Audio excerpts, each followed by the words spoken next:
Hello friends. आज का हमारा टॉपिक है बेसिक्स ऑफ सर्जरी।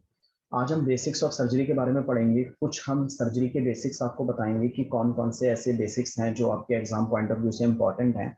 मेनली हम यहाँ पे डिस्कशन कर रहे हैं AIA PGET एग्जाम का। तो AIA PGET में आपके बेसिक्स ऑफ सर्जरी से कौन कौन से क्वेश्चन पूछे जा सकते हैं, आज हम उन्हें थोड़ा सा डिस्कस करेंगे। और एक चीज और हम डिस्कस करेंगे और वो है हमारा एबनॉर्मल बॉन्ड हीलिंग। ठीक है, तो एबनॉर्मल बॉन्ड हीलिंग में हम दो चीजें पढ़ेंगे। एक तो हम पढ़ेंगे कीलोइड के बारे में, ठीक है, एक हम कीलोइड के बारे में पढ़ेंगे और एक हम पढ़ेंगे एक नॉर्मल से स्कार के बारे में। ओके, आपको मैं थोड़ा सा रिमाइंड करा दूं कि जो एबनॉर्मल बॉन्ड हीलिंग है इससे क्वेश्चन एक 2020 AIA PGET में पूछा जा चुका है। तो आपके लिए एक इंपॉर्टेंट क्वेश्चन, आपके लिए एक इंपॉर्टेंट ये टॉपिक हो सकता है कि AIA PGET में आपसे यहाँ से क्वेश्चन पूछा गया है 2020 में और वो क्वेश्चन था कीलोइड से रिलेटेड। ठीक है, तो हम आज इन्हीं को डिस्कस करेंगे। तो एक एक करके हम इन चीजों को देखते हैं। कुछ हम बेसिक्स ऑफ सर्जरी आज पढ़ेंगे और कुछ हम पढ़ेंगे एबनॉर्मल बॉन्ड हीलिंग। देखिए, अगर आप हमारे यूट्यूब चैनल पे नए हैं तो प्लीज यूट्यूब चैनल को सब्सक्राइब कर लें। आपको इसी तरीके से यहाँ पे वीडियोज मिलेंगी जैसे आपको ये वीडियो मिल रही है, और भी आप वीडियो जाके देख सकते हो। हमारे यहाँ पे आई बटन पे आपको कुछ वीडियोज मिल जाएंगी। जैसे आप एरोटा के बारे में देखना चाहते हो तो देख सकते हो, कुछ FMP की वीडियोज हैं तो आप यहाँ पे जाकर उन्हें इजीली वॉच कर सकते हो। ठीक है, हम शुरू करते हैं अपना लेक्चर और हम पढ़ेंगे सबसे पहले लैंगर्स लाइन के बारे में। देखिए, लैंगर्स लाइन एक टॉपिक है छोटा सा, लैंगर्स लाइन। मैं लैंगर्स लाइन के बारे में आपको बता दूं कि जो लैंगर्स लाइन है इन्हें क्लीवेज लाइन भी बोला जाता है। ओके, आप याद रखोगे, इन्हें हम बोलते हैं क्लीवेज लाइन। ठीक है, इन्हें क्लीवेज लाइन भी बोला जाता है। एक नाम से और जानते हो, इन्हें बोला जाता है टोपोलॉजिकल लाइन। ठीक है, इन्हें टोपोलॉजिकल लाइन भी बोला जाता है। तो दो तरीके से आप इसको दो नाम से और जानते हो लैंगर्स लाइन को। एक नाम से जाना जाता है क्लीवेज लाइन और एक बोला जाता है टोपोलॉजिकल लाइन। तो ये लाइंस होती हैं, हमारी पूरी बॉडी पे पाई जाती हैं। अगर आप बॉडी को देखो तो पूरी बॉडी में ये कुछ लाइंस पाई जाती हैं। इन्हें लैंगर्स लाइन, क्लीवेज लाइन या टोपोलॉजिकल लाइन बोला जाता है। एक चीज याद रख लेना, एक अच्छा, ये जो लाइंस होती है ना, इनकी अगर आप देखोगे, इनकी प्रॉपर्टीज देखोगे तो यहाँ पे क्या होती है, मिनिमल टेंशन होती है। यहाँ पे minimal tension on the skin, इन लाइन में minimal tension on the skin. Skin पे क्या देखने को मिलती है, मिनिमल टेंशन देखने को मिलती है इन लाइंस के लेवल पे। ठीक है, एक चीज और याद रख लेना, कोई मान लिया मसल है, ठीक, जैसे सपोज करो कोई मसल है तो ये लाइन कहाँ पाई जाएंगी, जो मसल होगी उससे उसके जो लॉन्ग एक्सेस होगा, ठीक है, जो मसल है उसकी एक लॉन्ग एक्सेस है, उसके ये परपेंडिकुलर रन करती है। ठीक है, तो आप इनके लिए एक पॉइंट याद रखोगे, ये जो लाइन होती है running perpendicular to the underline muscle. ठीक है, to the long axis of underline muscle, long axis of underline muscle. ये चीज आप थोड़ी सी याद रखोगे। ठीक है, underline muscle, long axis of underline muscle. तो ये वाली जो लाइंस है ये कहाँ पाई जा रही हैं, ये वाली लाइंस पाई जा रही हैं perpendicular to the long axis of underline muscle. अगर कोई मसल है तो उसकी परपेंडिकुलर लॉन्ग एक्सेस पे ये वाली लाइंस पाई जा रही है।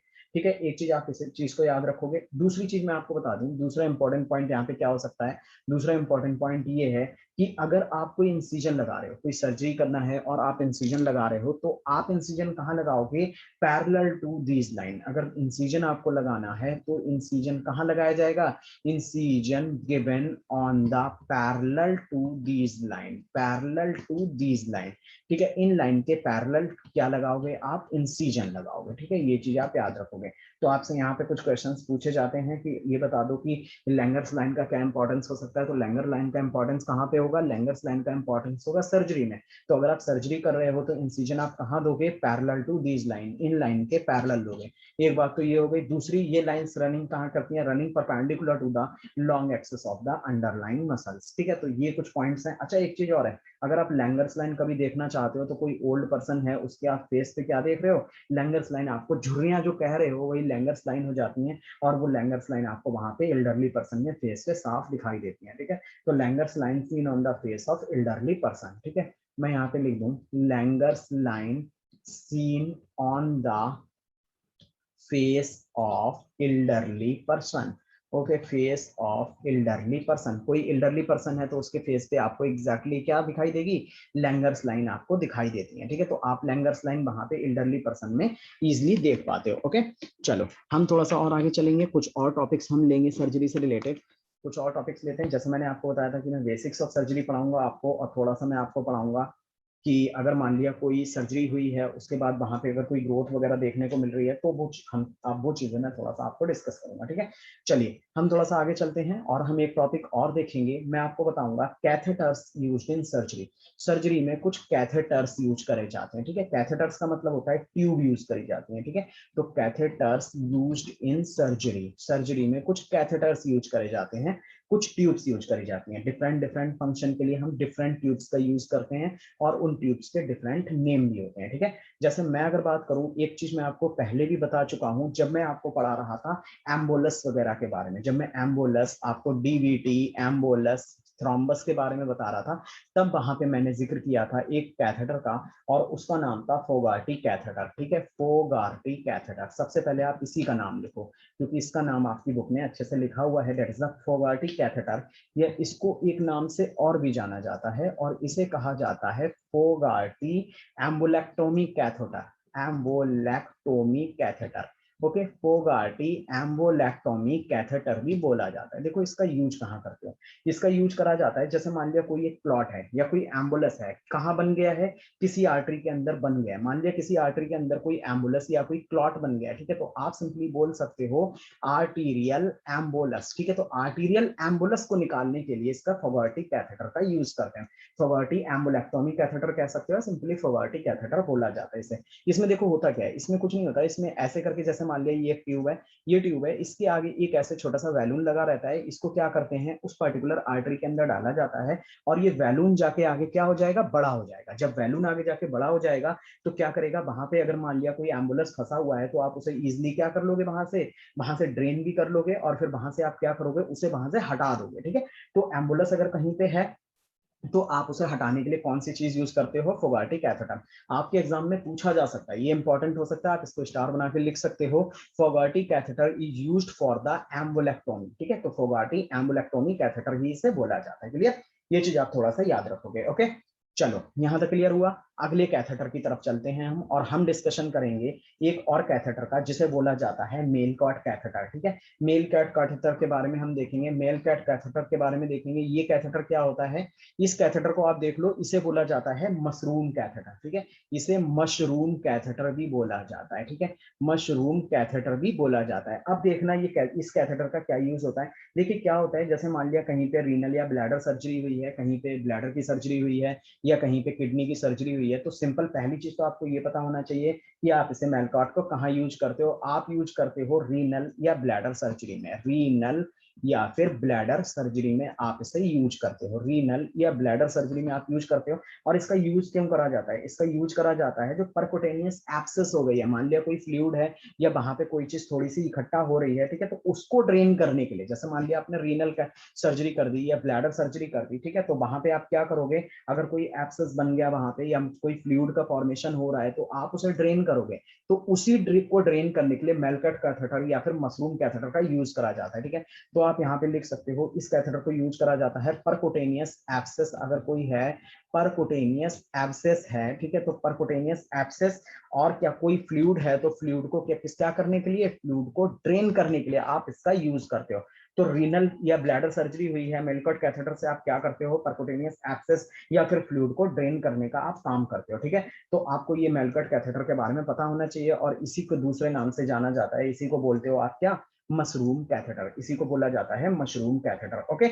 चलो थोड़ा सा हम और आगे चलते हैं और हम एक चीज के बारे में और समझेंगे, इसे बोला जाता है फोलेस कैथेटर, ठीक है। ये तो आपने जरूर देखा होगा फोलेस कैथेटर को। फोलेस कैथेटर के बारे में मैं बता दूं, ये जो कैथेटर होता है फोलेस कैथेटर, ये कोई बहुत ज्यादा नई चीज नहीं है, ठीक है। ये किस लिए यूज करा जाता है, इसका यूज करा जाता है यूरिन को बाहर करने के लिए। जैसे मान लिया कोई पेशेंट है, ठीक है, तो उसकी सर्जरी हुई है और उसको क्या कहते हैं, आपको क्या करना है, यूरिन को बाहर निकालना है, वो उठ के कहीं नहीं जा सकता, या किसी को मान लिया क्या हुआ है कि कोई स्टोन वगैरह आके फंस गया, उसकी वजह से यूरिनेशन नहीं हो पा रहा है, तो आप क्या करेंगे, ये मोस्ट कॉमन कैथेटर होता है जो यूरेथ्रल कैथेटराइजेशन में आप यूज करते हो, ठीक है। तो आप लिख सकते हो यहाँ पे used for urethral catheterisation, urethral catheterisation. तो यूरेथ्रल कैथेटराइजेशन में मोस्ट कॉमनली यूज जो होता है वो होता है फोले कैथेटर, ठीक है। तो मोस्ट कॉमनली यूज्ड लिख सकते हो इसे, मोस्ट कॉमनली यूज्ड फोले कैथेटर होता है जो कहाँ यूरेथ्रल कैथेटराइजेशन में आप यूज करते हो। आप समझना देखना इसमें होता क्या है। इसमें एक फ्लेक्सिबल ट्यूब होती है। इसमें क्या होती है? एक फ्लेक्सिबल ट्यूब होती है। एक फ्लेक्सिबल ट्यूब होती है, इसको क्या करते हो आप? इंसर्ट कर देते हो कहां पे? ब्लैडर में, ठीक है। Flexible tube inserted into the bladder, ठीक है। ब्लैडर में इंसर्ट कर देते हो थ्रू द यूरेथ्रा, यूरेथ्रा से, ठीक है। एक चीज याद रखना, अभी मैं आगे एक और कैथेटर बताऊंगा, वो भी ड्रेन करेगा यूरिन को, वो भी सिंपली यूरिन को ड्रेन करेगा, बट दोनों का ही डालने का प्रोसेस अलग है। जो यहाँ पे फोलेस कैथेटर की हम बात कर रहे हैं, फोलेस कैथेटर में एक फ्लेक्सिबल ट्यूब होगी जिसे आप इंसर्ट करोगे ब्लैडर में, और कहां से इंसर्ट करोगे? यूरेथ्रा से इंसर्ट करोगे, ठीक है। ये होता है फोले कैथेटर, और आपने ये देखा होगा यूजली हॉस्पिटल में मेनली आपको इसी टाइप के कैथेटर्स यूज करने को मिलते हैं, ठीक है। तो फोलेस कैथेटर हो गया हमारे पास। अब हम थोड़ा सा और आगे चलते हैं, और एक कैथेटर में आपको और बताऊंगा, and that is the suprapubic catheter. Suprapubic catheter, देखो इस कैथेटर के बारे में मैं आपको बताऊं, ये भी कैथेटर क्या करता है? ये भी क्या करेगा? ड्रेन करेगा यूरिन को ब्लैडर से, ठीक है। Drain urine from the bladder, drain urine from bladder, ये भी यूरिन को ही ड्रेन करेगा ब्लैडर से। बट थोड़ा सा यहाँ पे फर्क होता है। वो फर्क क्या होता है? देखो अभी आप फोले पढ़ रहे थे, ठीक है, जो फोलेस पढ़ रहे थे, तो फोले में क्या था? फोले में ये था कि आपने यूरेथ्रा से इंसर्ट करा हुआ थी ट्यूब, ठीक है। बट यहाँ पे जो ट्यूब इंसर्ट कर रहे हो वो कहां से कर रहे हो? एक स्मॉल होल बनाते हो आप, small hole created into the abdomen, small hole created into the abdomen. तो एब्डोमेन में आप एक छोटा सा होल बनाते हो, उससे फिर अंदर डालते हो ट्यूब, इसे बोला जाता है सुप्राप्यूबिक कैथेटर, ठीक है। तो ये यूरिन को ड्रेन करेगा कहां से? ये ब्लैडर से ही ड्रेन करेगा ये सुप्राप्यूबिक भी, लेकिन कहां से, कैसे करके डालोगे आप उसे? एक स्मॉल होल बनाओगे एब्डोमेन में, तब आप ट्यूब को क्या करोगे? इंसर्ट करोगे। तो ये फर्क है किसमें? फोले में और सुप्राप्यूबिक कैथेटर में। दोनों ही यूरिन को ड्रेन करेंगे, बट ड्रेन करने के थोड़े से तरीके क्या हो जाते हैं? अलग अलग हो जाते हैं, ओके। तो आपको उम्मीद है समझ में आ रहा होगा फोले कैथेटर एंड सुप्राप्यूबिक कैथेटर, इनमें अगर इंपॉर्टेंट नाम है तो वो एक फोले का नाम है, ओके। सुप्राप्यूबिक उतना ज्यादा इंपॉर्टेंट नहीं है जितना ज्यादा इंपॉर्टेंट है यहाँ पे फोलेस कैथेटर। फोलेस कैथेटर के बारे में आपको पता होना चाहिए कि what is the Foley's catheter, clear. चलो हम चलते हैं एक और इंपॉर्टेंट टॉपिक की तरफ जो आपसे बहुत ज्यादा पूछा जाता है, और इवन उसमें से 2-3 क्वेश्चन आपसे पूछे जा चुके हैं, और आप लिख सकते हो इसके लिए AIAPGET इंपॉर्टेंट टॉपिक, ठीक है। AIAPGET का ये एक इंपॉर्टेंट टॉपिक है, और अभी आपको पता चल जाएगा कैसे इंपॉर्टेंट है जब मैं आपको बताऊंगा। और यहाँ से जो हमारा टॉपिक है वो है सर्जिकल इंसीजन, ठीक है। हम सर्जिकल इंसीजन के बारे में पढ़ेंगे कि कौन कौन से इंसीजन है जो किसी पर्टिकुलर सर्जरी में यूज करे जाते हैं, सर्जिकल इंसीजन के बारे में। देखो लास्ट क्लासेस में मैंने आपको एक चीज बताई थी, और वो एक इंपॉर्टेंट चीज थी आपके लिए, जो मैं अपेंडिसाइटिस जब मैं पढ़ाता था, जब मैंने एक्यूट अपेंडिसाइटिस पढ़ाई थी, तो मैंने कई तरीके के वहां पे सर्जिकल इंसीजन का जिक्र करा था। मैं उन्हें एक एक करके लिखूंगा, आप उन्हें यहां भी नोट करोगे, okay. That is the McBurney incision, ठीक है। एक इंसीजन और बताया था मैंने, ग्रिड आयरन, इसको तो आप बिल्कुल हाईलाइट करके लिख लो। यही क्वेश्चन था जो AIAPGET में कभी आपसे पूछा गया था, ग्रिड आयरन इंसीजन के बारे में, क्लियर। उसके बाद मैंने आपको बताया था एक इंसीजन और जिसका नाम आप अच्छे से जानते हो, that is the Rutherford Morrison incision, Rutherford Morrison incision. और एक इंसीजन मैंने आपको बताया, that is the Lange incision. देखो आप लोग बिल्कुल मन लगा के अगर सारी चीजें समझोगे कोई भी प्रॉब्लम नहीं होगी, आप इजिली सारी चीजों को रिकॉल कर जाओगे। मैंने 4 तरीके के इंसीजन बताए हैं जो यूज करे जाते हैं अपेंडिसेक्टोमी में, ठीक है। जो अपेंडिक्स का इंफेक्शन होता था, अपेंडिक्स में इन्फ्लेमेशन होता था, उसमें मैंने आपको बताया था कि अक्यूट अपेंडिसाइटिस में आप डिफरेंट टाइप के इंसीजन यूज करते हो अपेंडिसेक्टोमी करने के लिए। उनमें से कौन कौन से इंसीजन थे? McBurney incision, grid iron incision, Rutherford Morrison and Lanz incision. ये 4 इंसीजन यूज करते थे आप अपेंडिसेक्टोमी में, अपेंडिसेक्टोमी, ओके। जो अपेंडिक्स को काट के निकाला जाता है तो आप यूज करते हो McBurney, grid iron, Rutherford Morrison and Lanz incision, clear. ये चीज आपको याद हो गई होगी। बाकी अक्यूट अपेंडिक्स के बारे में मैंने काफी डिटेल में आपको लास्ट लेक्चर्स में पढ़ाया हुआ है। अगर आपको लगता है कि अक्यूट अपेंडिसाइटिस पे भी एक वीडियो आना चाहिए तो प्लीज कमेंट करके हमें बताएं, और मैं अक्यूट अपेंडिसाइटिस में जल्दी से जल्दी वीडियो अपलोड करूंगा, ओके। चलो अब चलते हैं, हमने पढ़ दिया मैकवर्नी मींस, हमने अपेंडिसेक्टोमी की जो पढ़ दिया हमने, कौन कौन से इंसीजन आप यूज करोगे। एक इंसीजन और हम देखते हैं, और वो भी थोड़ा सा इंपॉर्टेंट नाम लगता है, उसका नाम है गिब्सन्स इंसीजन, ठीक है। गिब्सन्स इंसीजन, गिब्सन्स इंसीजन के बारे में समझ लो। गिब्सन्स इंसीजन का मेनली यूज करा जाता है रीनल ट्रांसप्लांट के लिए।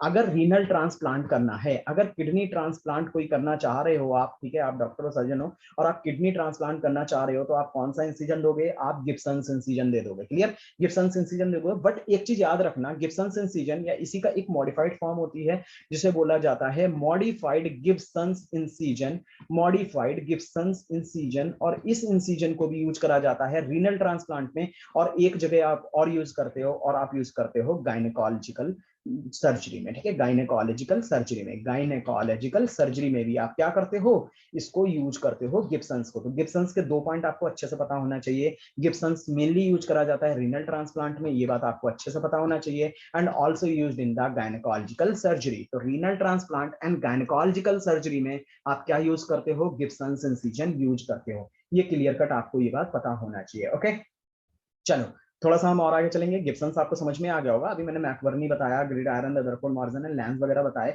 उसके बाद मैंने एक गिब्सन्स बताया है। गिब्सन्स आप याद कर लो, रीनल ट्रांसप्लांट में आप यूज कर रहे हो, गायनेकोलॉजिकल सर्जरी में यूज कर रहे हो। क्लियर। उसके बाद चलते हैं हम नेक्स्ट इंसिजन की तरफ, और नेक्स्ट इंसिजन समझना, नेक्स्ट इंसिजन होता है lazy S incision. Okay, lazy S incision या इसी को बोला जाता है मॉडिफाइड ब्लेयर। ठीक है, तो मॉडिफाइड ब्लेयर या लेजिस की हम बात करें तो देखो ये वाला जो इंसिजन है ना, इसको यूज करते हो आप मेनली पैरोटिड सर्जरी में। बहुत ज्यादा इंपॉर्टेंट नहीं लग रहा है, बट हाँ जब आप पढ़ रहे हो तो आपको पता होना चाहिए कि पैरोटिड सर्जरी में हम लेजिस एंड मॉडिफाइड ब्लेयर का यूज करते हैं। ये चीज आपको पता होना चाहिए। ओके, तो लेजिस की अगर मैं बात करूं तो कहां पे देखोगे आप, पैरोटिड सर्जरी में। या मॉडिफाइड ब्लेयर की बात करूं तो कहां देखोगे, पैरोटिड सर्जरी में देखोगे। ओके, चलो एक इंसिजन की तरफ हम और चलते हैं। ये थोड़ा सा इंपॉर्टेंट है क्योंकि ये इंसिजन, ये वाले ऑपरेशंस काफी होते हैं, तो इस इंसिजन को आपको पता होना चाहिए। That is the Kocher's incision. कोई बता सकता है what is the Kocher's incision? किसी को कॉचर्स इंसिजन के बारे में कुछ थोड़ा सा भी आइडिया हो? कोई बता सकता है what is the Kocher's incision? आप अपने दिमाग में रखें, एक बार वीडियो को पॉज करें और फिर आप सोचें कि what is the Kocher's incision. Kocher's incision जो है मेनली यूज करा जाता है कोलिसिस्टेक्टोमी में। मेनली आप कहाँ यूज करते हो, कोलिसिस्टेक्टोमी में यूज करते हो। कोलिसिस्टेक्टोमी में यूज करा जाता है। ठीक है, तो सिंपली कॉचर्स के बारे में आपको पता होना चाहिए। यूज्ड इन द कोलिसिस्टेक्टोमी, कोलिसिस्टेक्टोमी में आप यूज करते हो कॉचर्स। आप याद भी रख सकते हो, कॉ दोनों तरफ कॉल ही लगा हुआ है। ठीक है, इसे भी आप कॉ पढ़ सकते हो, इसे भी कॉ पढ़ सकते हो। तो कॉचर्स इंसिजन कहाँ यूज करा जाता है, कोलिसिस्टेक्टोमी में यूज करा जाता है। क्लियर। चलो एक इंसिजन और देखते हैं हम, और ये इंसिजन आप देखना कहाँ यूज करा जाता है, आप देख लो। इसे बोला जाता है रूफ टॉप इंसिजन। आप या तो इसे बोलोगे रूफ टॉप, या इसी को आप बोलोगे शेवरॉन इंसिजन। ठीक है, इसी को बोलोगे आप शेवरॉन इंसिजन। तो 2 नाम है इसके इंसिजन, तो 2 नाम है इसके, दोनों नाम आपको याद करना है। पहला नाम है इसका रूफ टॉप, या फिर इसी को बोला जाता है शेवरॉन इंसिजन। ये कहाँ दिया जाता है समझना, ये यूज करा जाता है बिपेल्स प्रोसीजर में, फॉर बिपेल्स प्रोसीजर, फॉर बिपेल्स प्रोसीजर। आप कहाँ यूज करते हो इसे, फॉर बिपेल्स प्रोसीजर। बिपेल्स प्रोसीजर के लिए यूज करा जाता है। और एक चीज और याद रख लेना, ये यूज करा जाता है बिपेल्स प्रोसीजर के लिए, और इसका यूज यूसोफेजेक्टोमी, ईसोफेजेक्टोमी, ईसोफेजेक्टोमी, और इसका यूज गैस्ट्रेक्टोमी के लिए भी करा जाता है। गैस्ट्रेक्टोमी में भी आप इसे क्या करते हो, यूज करते हो। तो 2 जगह यूज करा जाता है, ईसोफेजेक्टोमी और गैस्ट्रेक्टोमी में आप कौन सा यूज करते हो, रूफ टॉप या शेवरॉन इंसिजन यूज करते हो। ठीक है, अच्छा चलो हम थोड़ा सा और आगे चलेंगे, और हम थोड़ा सा बिपेल्स प्रोसीजर के बारे में देखेंगे कि व्हाट इज द बिपेल्स प्रोसीजर। आपकी बुक में एक अलग टॉपिक करके बिपेल्स प्रोसीजर को डिस्कस करा गया है, इसीलिए हम बिपेल्स प्रोसीजर को भी एक बार अच्छे से देख लेंगे। ठीक है, बिपेल्स प्रोसीजर को एक नाम से जाना जाता है, इसे बोला जाता है पैनक्रियाटिकोड्यूडेनेक्टोमी। ठीक है, इसे बोला जाता है पैनक्रियाटिकोड्यूडेनेक्टोमी। ओके, इसे बोला जाता है पैनक्रियाटिकोड्यूडेनेक्टोमी बोला जाता है। ठीक है, एक चीज और समझना, ये प्रेफरेंशियल सर्जरी होती है कि अगर मान लिया पैनक्रियाज में कहीं पे कोई ट्यूमर हो गया है, ठीक है, तो अगर पैनक्रियाज की आपकी ट्यूमर को निकालना चाहते हो, ठीक है, तो सिंपली आप ये याद रखोगे, आपसे कभी हो सकता है क्वेश्चन पूछा जाए कि अगर कहीं पे पैनक्रियाटिक ट्यूमर है, ओके, पैनक्रियाटिक ट्यूमर है और आप इसे रिमूव करना चाहते हो, तो आप कैसे करके रिमूव करोगे, बिपेल्स प्रोसीजर से रिमूव करोगे। क्लियर, क्योंकि इसे बोला जाता है पैनक्रियाटिकोड्यूडेनेक्टोमी। क्लियर, ये चीज अच्छे से याद रखोगे। अच्छा एक चीज और याद रखना, इसमें आप निकालते क्या हो, अगर आप पैनक्रियाज के ट्यूमर्स को निकाल रहे हो तो आप मेनली क्या करते हो, यहाँ पे निकाल देते हो head of pancreas, head of pancreas को मेनली रिमूव करते हो। ठीक है, तो head of pancreas mainly remove करा जाता है। और एक चीज और याद रखना, इसमें कुछ पार्ट कॉमन वाइल डक्ट के भी निकाले जाते हैं और गॉल ब्लैडर भी निकाला जाता है। ठीक है, तो सिंपली आपको पता होना चाहिए कि कहाँ कहाँ कोई कौन कौन से पोर्शंस आप इससे बिपेल्स प्रोसीजर में अलग कर रहे हो। तो हेड ऑफ पैनक्रियाज भी निकाला जाता है पैनक्रियाटिक ट्यूमर के में, ठीक है, और कॉमन वाइल डक्ट का भी कुछ पार्ट और गॉल ब्लैडर का भी कुछ पार्ट वहां से निकाला जाता है। क्लियर, ये चीज याद रखना। और इवन कुछ पार्ट अगर ज्यादा कुछ दिक्कत होती है तो स्टमक का भी निकाला जाता है। तो बिपेल्स प्रोसीजर में बता दूं, यहाँ से क्वेश्चन क्या बन सकते हैं, Whipple's procedure also known as the pancreaticoduodenectomy, clear. और पैनक्रियाटिक अगर ट्यूमर है तो मेनली क्या करते हो आप, हेड ऑफ पैनक्रियास को काट के निकालते हो, थोड़ा सा सीवीडी जीबी एंड स्टमक भी वहां से निकाला जाता है, क्लियर। ये चीज आप अच्छे से याद रखोगे। अच्छा हाँ, एक चीज और याद रखना, आपसे एक क्वेश्चन पूछा गया है, अगर आपकी बुक में सीधे लिखा हुआ है एक नेगेटिव पॉइंट में कि विपल्स प्रोसीजर आप कर रहे हो, कौन सा स्ट्रक्चर आप रिमूव नहीं करते, तब आंसर है पोर्टल वेन। आप इसे सीधे ऐसे ही याद रख लोगे, हो सकता है कभी आपसे ये क्वेश्चन पूछा जा सके, क्योंकि बुक की ये वन लाइनर पॉइंट है, तो आप इस पॉइंट को याद रख सकते हो कि आपसे ये पूछा जाएगा कि बताओ विपल्स प्रोसीजर में कौन से स्ट्रक्चर को हम रिमूव नहीं करते, तब आपका आंसर हो जाएगा हम पोर्टल वेन को रिमूव नहीं करते, ठीक है। तो ये एक नेगेटिव पॉइंट है, इसको आप थोड़ा सा याद रखोगे, ओके। चलो हम चलते हैं थोड़ा सा आगे, और एक और हम सर्जरी पढ़ेंगे, और एक बहुत इंपॉर्टेंट सर्जरी है, और उसका नाम है बिलरॉथ सर्जरी। बिलरॉथ के भी दो पार्ट होते हैं, बिलरॉथ 1 एंड बिलरॉथ 2। ये मैं आपको बता भी चुका हूं और मैं दोबारा से बताने जा रहा हूं बिलरॉथ के बारे में, बिलरॉथ 1 एंड बिलरॉथ 2। अब देखो बिलरॉथ 1 क्या होता है, बिलरॉथ 2 होता है। रिमाइंड करा दूं, आपके यहाँ ग्रिड आयरन भी पूछा हुआ क्वेश्चन है और बिलरोथ भी क्वेश्चन पूछा हुआ है। जब बिलरोथ सर्जरी का क्वेश्चन आया था तो केवल आपसे इतना पूछा गया था कि Billroth surgery is done for the, तब आंसर वहां पे था बिलरोथ सर्जरी हम स्टमक के लिए करते हैं, ठीक है। बस इतना सा क्वेश्चन आपसे पूछा गया था। बट मैं आपको यहाँ पे सिंपल सी एक चीज बताऊंगा कि जो बिलरोथ 1 है, बिलरोथ 1 में आप क्या करते हो, डिस्टल गैस्ट्रैक्टोमी करते हो, डिस्टल गैस्ट्रैक्टोमी करते हो, डिस्टल गैस्ट्रैक्टोमी कर देते हो। और एक काम इसमें करते हो कि इसमें आप करते हो end to end gastroduodenal anastomosis, end to end gastroduodenal anastomosis, okay. ये चीज आपको सिंपल पता होना चाहिए। इसमें क्या करा आपने, देखिए मैं अभी डायग्राम बना के समझाऊंगा इस चीज को। डिस्टल गैस्ट्रेक्टोमी कर दे रहे हो और एंड टू एंड आप क्या कर रहे हो, गैस्ट्रोड्यूडेनल एनास्टोमोसिस कर रहे हो। अब देखो क्या था, जैसे सपोज करो ये स्टमक था, ये किसी का स्टमक था, और स्टमक में से आपने क्या करा, इसका कुछ पोर्शन, मान लिया ये वाला पोर्शन कट करके निकाल दिया।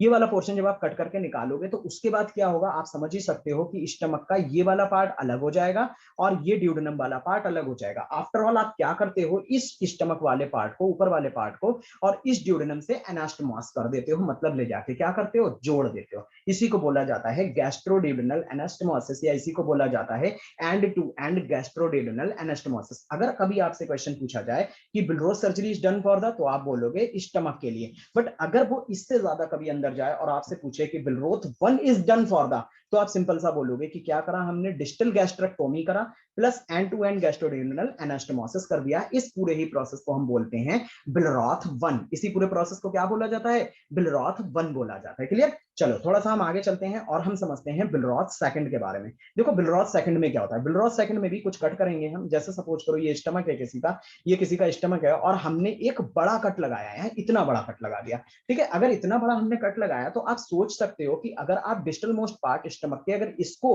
ड्यूडेनम से लाके बांधोगे, ठीक है, अगर आप इसको ड्यूडेनम से लाके बांधोगे तो क्या होगा, अच्छे से बंध नहीं पाएगा, और बंधने के बाद टेंडरनेस बहुत ज्यादा हो जाएगी, टेंडरनेस बहुत ज्यादा हो जाएगी, जिसकी वजह से क्या हो जाएगी, लीकेज देखने को आपको मिल सकती है बाद में। इसलिए आप उस टेंडरनेस और लीकेज से बचने के लिए आप इस डिस्टल स्टमक को इस ड्यूडेनम से ना बांध के आप क्या करते हो, इस स्टमक वाले पोर्शन को, इसके आगे जा रही होती है जैजुनम, आप जैजुनम से बाइंड कर देते हो, ठीक है। तो यहां पे आपको क्या देखने को मिलती है, यहां पे आपको देखने को मिलती है गैस्ट्रोजेजुनल एनास्टोमोसिस, ओके। सिंपल सी बात है, गैस्ट्रोजेजुनल एनास्टोमोसिस। अब देखना फर्क क्या है दोनों में।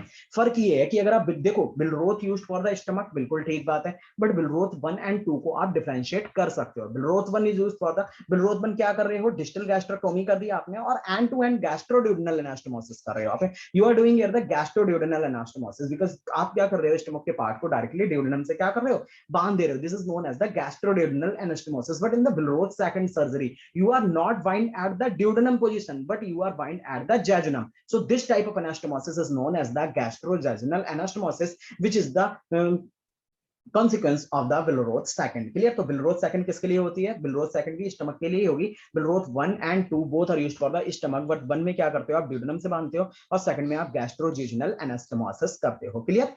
यहां तक समझ में आ गया होगा बिलरोथ। मैंने आपको कुछ इंसिजन्स के बारे में बताया, जैसे मैंने मैकबर्नी बता दिया, ग्रिडायरंस बता दिए, Rutherford, Morrison, Lanz incisions, and after नॉल हमने गिब्संस की बात करी, lazy S modified, Blair, Kocher's incision, rooftop, ये चावरन इंसिजन्स, और उसके बाद बिलरोथ 1 एंड 2 के बारे में हमने कंप्लीट डिस्कशन कर लिया। उम्मीद है आपको ये चीजें थोड़ी समझ में आ गई होंगी। यहाँ तक आपको क्लियर हुआ होगा सारा। अगर बाई चांस आपको क्लियर नहीं हुआ है, एक बार वीडियो आप फिर से रिमाइंड करेंगे और जाके वीडियो को एक बार अच्छे से देख लेंगे, ठीक है। चलो हम चलते हैं अपने नेक्स्ट टॉपिक की तरफ, and our next topic is the abnormal wound healing. हम पढ़ेंगे एबनॉर्मल बाउंड हीलिंग के बारे में। Abnormal wound healing, abnormal wound healing है क्या? देखो क्या होता है, मान लिया जैसे कहीं पे कोई बाउंड लगा, या सपोज करो आपने कोई इंसिजन दिया है सर्जरी करने के लिए, तो आफ्टर ऑल क्या होती है, वहां पे वो स्किन एक जैसी हो जाना चाहिए, बट एक जैसी स्किन नहीं होती है। कभी कभी क्या हो जाता है, वहां पे कुछ ऐसे उभार से निकल आते हैं, ठीक है। जैसे मान लिया सपोज करो ये नॉर्मल स्किन थी, अगर सर्जरी आपने करी तो नॉर्मल स्किन इस तरीके से हो जाना चाहिए थी, बट कभी कभी इस तरीके की ना होके स्किन स्किन कैसे हो जाती है, इस तरीके से ऐसे हो जाती है। तो इसी को उभरे हुए पोर्शन को, उभरा हुआ एकदम डार्क ब्लैक कलर का पोर्शन हो जाता है, उसे आप बोलते हो क्या, एबनॉर्मल बाउंड हीलिंग, ठीक है। अब एबनॉर्मल बाउंड हीलिंग में मेनली आपको दो चीज पढ़ना है, जिसपे आपसे आईपीजीटी में क्वेश्चन पूछा गया है। एक चीज है कीलॉइड, एक है कीलॉइड और एक है हाइपरट्रॉफाइड स्कार, ठीक है। तो हाइपरट्रॉफाइड स्कार हम पढ़ेंगे, और हम थोड़ा सा कीलॉइड के बारे में पढ़ेंगे। तो पहले मेनली आपको कीलॉइड पढ़ना है, और कीलॉइड के ऊपर आप लिख लेना AIAPGET 2020। आप AIAPGET 2020 का पेपर जब जाके देखेंगे तो आपको कीलॉइड पे क्वेश्चन मिलेगा, ठीक है। तो वहां पे आप एक बार देखना और आपको कीलॉइड पे क्वेश्चन मिल जाएगा। अच्छा एक चीज समझना, कीलॉइड में क्या होता है, excessive deposition of collagen fibres हो जाता है, ठीक है। तो कीलॉइड के बारे में आप एक चीज जान लो, यहाँ पे क्या होगा, excessive deposition of collagen fibre, excessive deposition of collagen fibre, जो कोलेजन फाइबर हैं उनका एक्सेसिव डिपोजिशन हो जाएगा, क्लियर। अच्छा एक चीज और है, कोलेजन फाइबर का डिपोजिशन तो यूजली बाउंड में होगा, अगर मान लिया कोई घाव है और वो भर रहा है तो वहां पे कोलेजन फाइबर को डिपोजिट तो होना पड़ेगा, अगर वो डिपोजिट नहीं होंगे तो बाउंड भर ही नहीं पाएगा, घाव भर ही नहीं पाएगा। लेकिन यहाँ पे आपको क्या देखने को मिल रहा है, यहाँ पे आपको देखने को मिल रहा है excessive deposition of collagen fibre, collagen fibre का एक्सेसिव डिपोजिशन देखने को मिल रहा है, क्लियर। एक चीज तो ये हो गई। अच्छा एक चीज और याद रख लेना कि जो किलोइड होगा ना, ये कवर्ड होगा नॉर्मल एपिथेलियम से, ऐसा नहीं होगा कि इन्फ्लेम्ड एपिथेलियम हो जाए वहां पे, या क्या कहते हैं वहां पे बेकार वाली एपिथेलियम हो जाए, नॉर्मल एपिथेलियम से कवर्ड होगा आपका किलोइड। और एक चीज याद रख लेना, ये डार्क कलर का होता है, जो किलोइड होता है ये डार्क कलर का होता है। और सबसे इंपॉर्टेंट चीज जो प्रीवियस ईयर आपसे पूछी भी जा चुकी है वो ये है कि मोस्ट कॉमन साइट किलोइड के लिए क्या होगी, आप जानते भी होगे, अगर आप जानते हो तो जल्दी से बताएं कि मोस्ट कॉमन साइट किलोइड के लिए क्या होगी। आप एक बार वीडियो को पॉज करके इस बात पे सोचें कि प्रीवियस ईयर में ये पॉइंट आपसे पूछा गया है कि आपको आता है ये पॉइंट या नहीं आता है। मोस्ट कॉमन साइट किलोइड के लिए होती है स्टर्नम, ठीक है, स्टर्नम। तो ये पॉइंट आपसे पूछा जा चुका है, sternum is the most preferred site for the keloid. Most common या मोस्ट प्रेफर्ड साइट किसके लिए होती है, किलोइड के लिए होती है, क्लियर। ये चीज आप अच्छे से याद रखोगे। अच्छा एक चीज और याद रखना, जो किलोइड होता है ना, किलोइड क्या करता है, ये जो ट्रू किलोइड की बात करें, ये एक साल के बाद तक भी ग्रोथ करता रहता है, ऐसा नहीं है कि ये क्या कहते हैं ग्रोथ अपनी रोक देगा, क्या हो जाएगा, कंटिन्यू करेगा ग्रोथ को, और वर्ष हो जाएगी ग्रोथ इसकी एक साल के बाद तक। तो आपसे एक कभी क्वेश्चन हो सकता है पूछा जाए कि ये बता दो देखो हाइपरट्रॉफिक स्कार की अगर हम बात करें या फिर हम किलोइड की बात करें, तो इनमें एक फर्क होता है। फर्क क्या होता है, यही फर्क होता है कि जो हाइपरट्रॉफिक स्कार होते हैं ये क्या करते हैं, एक पर्टिकुलर टाइम के बाद इनमें ग्रोथ रुक जाती है, बट जो किलोइड है ना, ये इनमें बर्सन ग्रोथ देखने को मिलती है एक साल के बाद तक। अगला क्वेश्चन ये देखो, बहुत ज्यादा इंपॉर्टेंट पॉइंट नहीं था, इंपॉर्टेंट यहाँ पे क्या पॉइंट है, इंपॉर्टेंट ये है excessive deposition of collagen fibre, ये आपको पता चल गया। दूसरा यहाँ पे इंपॉर्टेंट पॉइंट है एपिथेलियम नॉर्मल होगी। तीसरा पॉइंट है मोस्ट कॉमन साइट यहाँ पे क्या होगा, स्टर्नम होगा। और चौथा पॉइंट यहाँ पे ये है कि इसका ट्रीटमेंट आप क्या करोगे, और ट्रीटमेंट पे ही आपसे क्वेश्चन पूछा जाता है, ठीक है। ट्रीटमेंट कैसे करोगे, तो ट्रीटमेंट यूजली देखो क्या करा जाता है, ट्रीटमेंट आपको पता भी होगा, आप इसमें यूज करते हो injection of steroid, injection of steroid, steroid के इंजेक्शन यूज करते हो, इंजेक्शन ऑफ स्टीरॉइड, स्टीरॉइड के आप यहाँ पे इंजेक्शन यूज करते हो। ट्राइनिक्लोन आपने देखा होगा, ठीक है।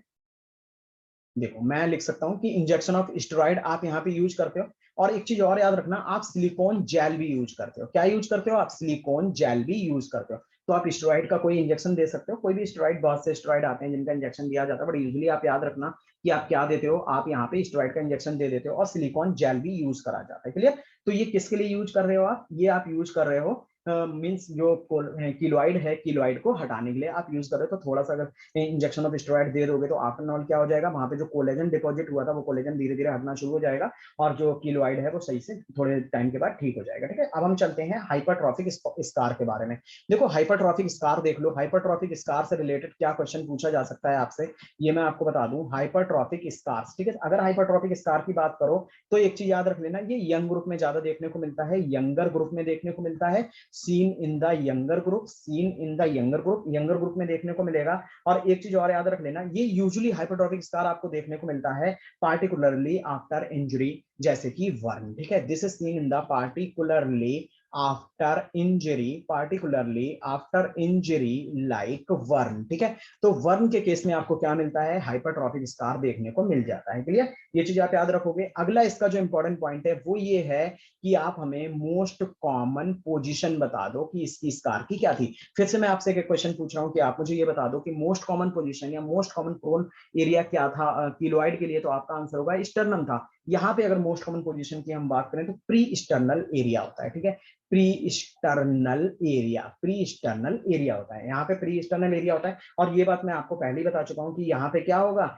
यहाँ पे ये ग्रोथ वर्सन नहीं होगी 6 महीने के बाद भी। तो सिंपली आपको ये पॉइंट्स थोड़े से पता होना चाहिए। तो देखिए मैंने आज के लेक्चर में जो चीजें बताई हैं, that is the most important things for you. ये छोटा सा लेक्चर है, अबाउट 30 मिनट का लेक्चर है, बट 30 मिनट के लेक्चर में मैंने काफी ही चीजें कवर कर दी हैं आपके लिए। तो आप क्या करें, एक बार इस वीडियो को 1 2 3 बार वीडियो को इसको देख लेंगे तो जो चीजें आपको नहीं समझ में आ रही हैं वो चीजें भी आपको समझ में आ जाएंगी। ठीक है, तो अगर आप चैनल पे न्यू हैं तो प्लीज चैनल को सब्सक्राइब कर दें, वीडियो को अपने फ्रेंड्स के साथ शेयर कर दें और वीडियो को लाइक कर दें, जिससे हम और ज्यादा वीडियो आपके लिए बना सकें। देखिए हमारा एक टारगेट है, वो टारगेट अगर हमारा कंप्लीट हो जाता है then I will be come on the YouTube live. मैं आप लोगों के लिए यूट्यूब लाइव आके आपको कुछ चीजें मैं वहां पे भी कंप्लीट करवाऊंगा, बट थोड़ी सी आपसे हेल्प चाहिए। And please subscribe our channel. और अगर आप चाहते हो कि हमारे यहाँ टेस्ट सीरीज ज्वाइन करना तो कंपटीशन पॉइंट ऑफिशियल, आपको डिस्क्रिप्शन में लिंक मिल जाएगी। कंपटीशन पॉइंट ऑफिशियल, हम लोग एक टेस्ट सीरीज करा रहे हैं AIAPGT के लिए। तो इफ यू आर इंटरेस्टेड और आप चाहते हैं कि आप टेस्ट सीरीज ज्वाइन करें और AIPGT में अच्छी रैंक के साथ आए, we have got the lots of student across the India and from the different medical